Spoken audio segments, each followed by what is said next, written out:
I left my drunk husband at home and he probably offed himself. Unfortunately, where I live, police welfare checks aren't really a thing and is considered an escalation of sorts, and from what I've been told when I started asking around if non-emergency police hotlines are a thing here, it'll just get us police records, which we don't really need at this point. Onto the actual update, I got the front desk send staff to ring our bell, and while my husband did not answer the door, I did see him put my messages on read, so I knew he was at least okay. I just kept on dialing his number till he picked up and we talked. He told me that he attempted to hang himself but the cord snapped, but I really think it's bullshit at this point. He wasn't apologetic though, which really angered me, and I let out everything, all of my misgivings about his unaddressed drinking, and how he lets his issues spill over without any thought of who gets hurt in the fallout. I'm not sure what happens now, I just need time to recuperate. Again, thank you. I'll try to reply to some comments when I've settled in a bit. On mobile, please forgive formatting. My thoughts are also all over the place. I'm sorry. Trigger warning for abuse and suicide. Please let me know if I missed anything. It was a good day yesterday. We had plans, go out to get our reserve collector's item things, watch a movie later in the day. It was 3 a.m. when I woke up and he started screaming. He was drunk. I was disappointed, but most of all scared. I'm a smaller female, compared to his taller, bigger, heavier frame. He gets blackout drunk and argumentative when he had much to drink. He scares me when he gets his drunken fits. We've talked about his drinking before. He hit me in the face the last time, had bruises where he grabbed me the last time.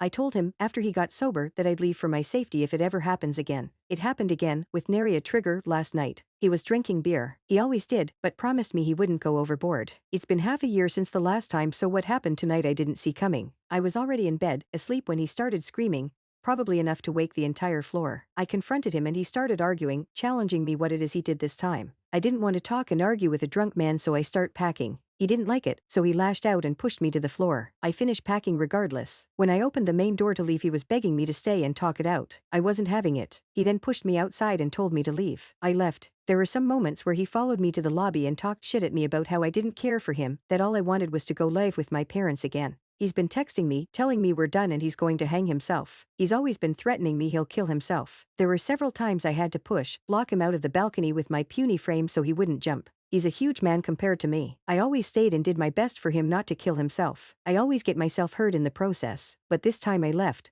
and he texted me he's hanging himself. He hasn't replied to my messages and calls since. I'm not sure why I'm posting. He's probably gone now, but I'm so burnt out and tired and scared to check on him. If he went through it, how I'll handle seeing his lifeless body, how I'll handle everything after the fact. I'm scared and thinking I probably should have just sucked it up and cowered under the sheets as he screamed and let it all pass.